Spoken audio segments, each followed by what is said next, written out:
நான் இடைக்கால் தென்காசி தாலுகாவிலேருந்து வந்து வருகிறேன். எங்கள் பகுதியில் நெல், சோளம், அப்புறம் இதுதான் வழக்கமாக போடுறது. முன்னெல்லாம் செய்து கடலை எல்லாம் போட்டுட்டு இருந்தோம்.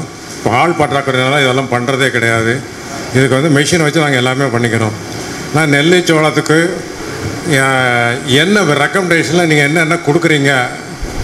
ஒரே ரெக்கமெண்டேஷனா இல்லை வித்தியாச ரெக்கமெண்டேஷனா? என்ன காஸ்ட் ஆஃப் கல்டிவேஷனுக்கு என்ன ஆகுது அப்படிங்கிறத கொஞ்சம் கெமிக்கலுக்கும் இதுக்கும் உள்ள வித்தியாசத்தை சொன்னீங்க அப்படின்னா ரொம்ப நல்லாயிருக்கும் எங்களுக்கு. அதாவது நீங்கள் ஒரு சாம்பிள் எனக்கு ஒன்று கொடுத்தீங்க. கொய்யாவை கொண்டு அடித்தேன். புள்ளியாக இருந்த காய் வந்து கிட்டத்தட்ட 99% ரெக்கவர் ஆகிடுச்சு.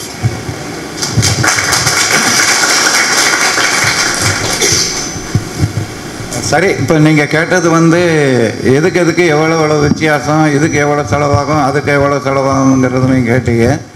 ரகம்ங்கிறது ஏகப்பட்ட ரகங்கள் வச்சுருக்குறாங்க. உங்கள் ஏரியாவுக்கு உகந்த ரகங்கள் நீங்கள் பார்த்துக்குங்க. ஒன்றும் பெருசாக ஒன்றும் ரொம்ப செலவு பண்ண வேண்டிய தேவையில்லை. போட்டால் நீங்கள் ஏதாவது இயற்கை உரமாகவே பின்னாக்கு அதெல்லாம் போட்டுக்குங்க. போட்டுக்கிட்டு சோளம் வரைக்கும் மாத்திரம் இப்போ நம்ம மக்காச்சோளம் இங்கே போட்டிருக்கிறோம். மக்காச்சோளம் கூடாமல் நாங்கள் ட்ரிப்பில் போட்டிருக்கிறோம். சாதாரணமாக விவசாயம் பண்ணுற மாதிரியும் போட்டிருக்கிறோம். ட்ரிப்பில் போட்டதுக்கு என்னென்னு சொன்னோம்னா, தண்ணி வேணுமுன்னா விட்டுக்கலாம். மானாவாரியாக போட்டது தண்ணி விட முடியாது. ஏன்னு சொன்னால், நாங்கள் ட்ரிப்பில் போட்டுக்கிட்டு எங்களுக்கு இவ்வளோ மகசூல் வந்திருக்குதுன்னு சொன்னோம்னா, உங்களுக்கு காசு இருக்குது, உங்களுக்கு ட்ரிப்பு போட்டிருக்கீங்க, அதனால் உங்களுக்கு மகசூல் வந்திருக்குது நீங்கள் சொல்லுவீங்கிறதுக்காகத்தான் நாங்கள் மானாவாரியிலையும் போட்டு பார்த்துருக்குறோம். இன்றைக்கி காலையில் நாங்கள் வந்து மானாவாரியில் இருக்கிற கருதை எடுத்து மணியெல்லாம் உடைச்சி வெயிட்டு போட்டு பார்த்தோம்னா 269 கிராம் ஒரு கருதுக்கு வந்திருக்கு.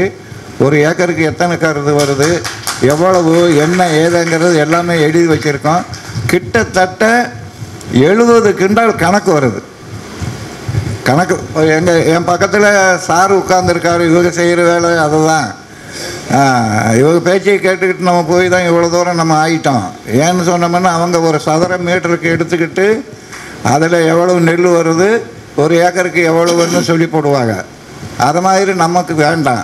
நான் என்ன சொல்கிறேன்னு சொன்னால், 70 மூட்டைக்கு மேலே தான் நமக்கு நம்ம விவசாயிக்கு கணக்கு வருது. நீங்கள் அதில் 10 கிண்டால் எடுத்துட்டாலும் கூட 60 கிண்டால் மக்காச்சோளம் எடுக்கலாம் கண்டிப்பாக. சரி, 60 கிண்டால் இல்லைனாலும் 50 கிண்டாலும் இதை எடுக்கலாம்.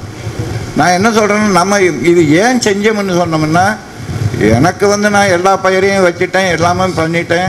எல்லாம் எவ்வளவு டாப் மோஸ்ட்டுக்கு எடுக்க முடியுமோ அவ்வளோ எடுத்துகிட்டு தான் வந்து உட்காந்துருக்கோம்.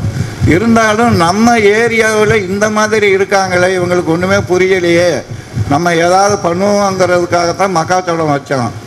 ரெண்டாவது தடவை வந்து மக்காச்சோளம் இப்போ வந்து நமக்கு நீங்கள் எடுக்கிறது, நாங்கள் பக்கத்துலேயே ஒரு தோட்டத்திலேருந்து கருதை வாங்கிட்டு வந்தோம். அந்த கருது கூட வச்சுருக்காங்க. இவங்க வச்சாங்களோ வைக்கலையே தெரியல. பாதி புழு விழுந்திருக்கு. மொத்தத்துக்கு இந்த இவ்வளோ தான் நிகழம் இருக்குது. அதில் ஒன்றும் வெயிட்டே வரலை. இன்னொருத்தர் மக்காச்சோளம் பக்கத்தில் போட்ட விவசாயி கூட அங்கே இருக்கிறாங்க, மரத்தைப்பட்டு விவசாயி. அவர்கிட்ட கேட்டேன், என்ன 10 கிண்டால் வரும் இல்லை 11 கிண்டால் வரும்னு. நான் என்ன சொல்கிறேன்னா, 11 கிண்டால் 10 கிண்டால் எடுத்து நீங்கள் எப்படி பிழைப்பீங்க?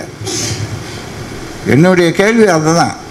இப்போ நம்ம இங்கெல்லாம் கூடி இருக்கிறது எதுக்காகத்தான் கூடி இருக்கிறோம்னு சொன்னோம்னா, விவசாயத்தில் உங்களுக்கு என்ன பிரச்சனை, ஏன் நம்ம விவசாயம் முன்னுக்கு போக முடியலை?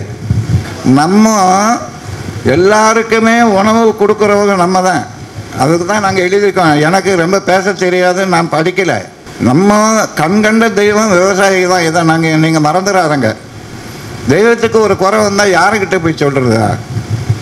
மனிதனுக்கு குறை வந்தால் தெய்வத்துக்கிட்ட சொல்லலாம். தெய்வத்துக்கே குறை வந்துச்சுன்னா யார்கிட்ட போய் சொல்லுவீங்க நீங்கள்? இதை மனசில் வச்சுக்கிட்டு தான் நாங்கள் இங்கே எல்லா வேலையும் பார்த்துக்கிட்டு இருக்கோம். இதனால் நமக்கு வருமானம்ங்கிறது ஒன்றும் கிடையாது. வருமானமும் வரணும், அதோடு சேர்ந்து உங்களுக்கு காமிக்கணுங்கிறதுக்காக தான் நாங்கள் இங்கே வச்சுருக்கிறோம். நீங்கள் கண்டிப்பாக வாங்க, எங்களுக்காக வர வேண்டாம், உங்களுக்காக வாங்க, வந்து பாருங்கள். உங்களுக்கு ஒரு தைரியம் வரும். 10 லட்சம் 15 லட்சம் அதாவது நஷ்டம் ஆனவங்க நம்மக்கிட்ட வந்து இன்றைக்கி அவங்க கோடீஸ்வரங்களாக இருக்காங்க. ஏன்னு கேட்டோம்னா, நம்ம ஒரு விஷயத்தை சொல்கிறோம்னு சொன்னோம்னா அதனால் பலன் அடைகிறதுக்குண்டான வாய்ப்பு இருந்தால் நம்ம சொல்லணும். இங்கே நம்ம பண்ணுறது வந்து இயற்கையிலேயே உங்கள்கிட்ட விளையக்கூடிய இதை வச்சுக்கிட்டே தான். என்ன விவசாயம் தான் நம்ம இங்கே பண்ணுறோம், எல்லாமே என்ன தான்.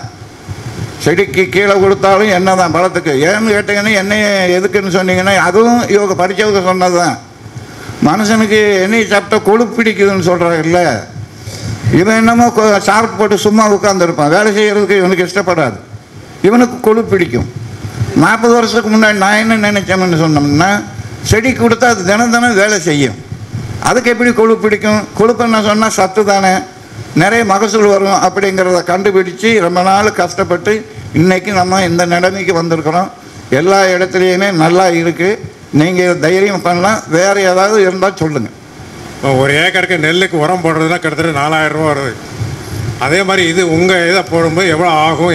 ஓகே 4000 ரூபா ஆகாது, 10,000க்கு மேலே தான் செலவாகும். உரம் மாத்திரம் 4000 5000 ரூபா ஆகுது. அதுபோக பூச்சி மருந்து மற்ற செலவெல்லாம் இருக்குது. மொத்த செலவுக்கு நீங்கள் சொன்னாலும் கூட அதை விட விலை செலவு ஜாஸ்தியாக தான் வரும். நாங்கள் நெல்லுக்கு சரி ஓகே நீங்கள் சொன்னதுனால சொல்கிறேன். நாங்கள் என்ன நினைக்கிறோம்னு சொன்னோம்னா, எல்லாமே ஆர்கானிக்கில் ஜனங்களுக்கு கொடுக்கணும், வியாதியை கட்டுப்படுத்தணுங்கிறதுக்காக கர்நாடகாவில் போன வருஷம் நம்ம போன சீசனில் மழை சீசனில் ஒரு 15 ஏக்கருக்கு நம்ம உரத்தை கொடுத்தோம். அதாவது உரத்தை கொடுத்தோம்னா ஆயில் உரம் ரெண்டும். அவன் நல்ல விவசாயி. அவன் என்ன பண்ணால் எல்லாமே அந்த நீங்கள் சொன்னீங்கல்ல சனப்புன்னு சொல்லுவீங்கல்ல, சனப்பு பயிர் போட்டு அவன் ரசாயன உரத்தை போட்டு 52 மூட்டை அதை எடுத்திருக்கிறான். நம்ம உரத்தை போட்டு 67 மூட்டை எடுத்திருக்கான். இயற்கையிலேயே அது ரசாயனம், இது இயற்கை. நம்ம ஆளுகள்லாம் என்ன சொன்னாங்க, 3 வருஷம் போனதுக்கப்புறம் தான் மகசூல் உரம் நீங்கள் ஆர்கானிக்கில் பண்ணீங்கன்னு சொல்லி சும்மாவே கோமணமெல்லாம் அவுந்து போகுது. 3 வருஷம் வரைக்கும் எவன் இருப்பான்? நீங்கள் கிட்டத்தட்ட நாங்கள் அவனுக்கு என்ன கொடுத்தோம்னா வேறு எதுவுமே வேண்டாம்னு சொல்லி போட்டு ஒரு ஏக்கருக்கு 20 மூட்டை உரத்தை கொடுத்தோம். 20 மூட்டை உரம் உங்களுக்கு கிட்டத்தட்ட 30-34,000 ரூபா வரும்னு நினைக்கிறேன். முன்னாடியே சொல்லி வச்சு போயிட்டா, டிஏபி பொட்டாசு யூரியா போடலன்னு சொன்னால் விவசாயமே இல்லை அப்படின்னு சொல்லிட்டாங்கல்ல. இதில் நம்ம எப்படியாவது சாதித்து காமிக்கணுங்கிறதுக்கு தான் நம்ம 20 மூட்டை போட்டோம். இப்போ நம்ம என்ன சொல்கிறோம்னு சொன்னால், எவ்வளோ மூட்டை கம்மியாக போட்டால் எவ்வளோ மகசூல் வருது அப்படிங்கிறத நம்ம இனிமேல் தான் பரிசோதனை பண்ண போகிறோம். பரிசோதனை பண்ணவங்க சாரவுக்கு இருக்காங்க, அவங்க சொல்லுவாங்க எல்லாமே. நம்ம இன்னும் பரிசோதனையில் தான் இருக்கோம். முடிவு பண்ணதுக்கப்புறம் எவ்வளவு பிடிக்குது, எவ்வளவு வருது, எவ்வளோ மூட்டை நெல் வருது. ஆனால் ஒன்று மாத்திரம், எவ்வளவு செலவானாலும் பரவாயில்லை, உங்களுக்கு அந்த மாதிரி உங்களையும் காப்பாற்றிக்கிடணும், நாட்டு மக்களையும் காப்பாற்றிக்கிடணுங்கிற ஒரு எண்ணம் இருந்ததுன்னு சொன்னோம்னா, எவ்வளோ செலவானாலும் பரவாயில்லைன்னு சொல்லி போட்டு இதை பண்ணுங்கள். மகசூலும் ஜாஸ்தி வரும். நான் விற்கிறது மாத்திரம் நீங்கள் அதிகமாக விலை வச்சு விற்றுறாதுங்க. நாங்கள் செய்ய போகிறது கூட அதை தான். ஆர்கானிக்னு சொன்னோம்னா ஏகப்பட்ட விலை வச்சு விற்றுக்கிட்டு இருக்காங்க எல்லா இடத்துலையுமே. நம்ம என்ன பண்ணுவோம்னா, நமக்கு மகசூல் நிறைய வரும், கம்மியான விலையில் விற்றுக்கிட்டு எல்லா ஜனங்களும் பயனடையணுங்கிறது தான் எங்களுடைய கொள்கையாகும். இந்த கூட்டத்தில் இன்னொன்று சொல்லிக்கிட விரும்புகிறேன். அதாவது இந்தியன் எந்த இடத்துலையும் குறைஞ்சவனே கிடையாது. இன்றைக்கி ஒற்றை நாட்டு நடைமுறைன்னு சொல்கிறாங்க இல்லையா, அது உண்மையில் அந்த வெளிநாட்டுக்காரர் கண்டுபிடிச்சதே கிடையாது. இது அந்த காலத்தில் 1900க்கு முன்னாலே நம்ம மைசூர்காரங்க அந்த காலத்தில் ஒத்தநெல் நட்டுருக்காங்க. நட்டு அவங்க 3 ராத்தல் விதையை வச்சு நட்டுருக்காங்க, நட்டு எடுத்திருக்காங்க. இதுக்கு ரெஃபரன்ஸ் எங்கே அப்படின்னா, என்னோடய தாத்தா ஒரு புக் எழுதியிருக்கார். அவர் அந்த காலத்தில் Coimbatore agriculture college agronomy professor. அவர் 1950 அந்த புத்தகம் எழுதியிருக்காரு. அதில் இந்த நோட்ஸ் இருக்குது. இதில் இதே நேரத்தில் இப்போ எல்லோரும் சொல்லிகிட்டு இருக்காங்க ஜீவ் பிரீஸ்ட் கண்டுபிடிச்சாங்க. நத்திங். நம்ம இந்தியனை விட பெரிய ஆள் எவனுமே கிடையாது. சந்தோஷம். அதை தான் நம்ம பண்ணிக்கிட்டு இருக்கோம். எங்களால் முடியாது, எதுவும் கிடையாதுங்கிறது உலகத்துக்கு காமிக்கணுங்கிறது தான் நம்மளுடைய குறிக்கோளே.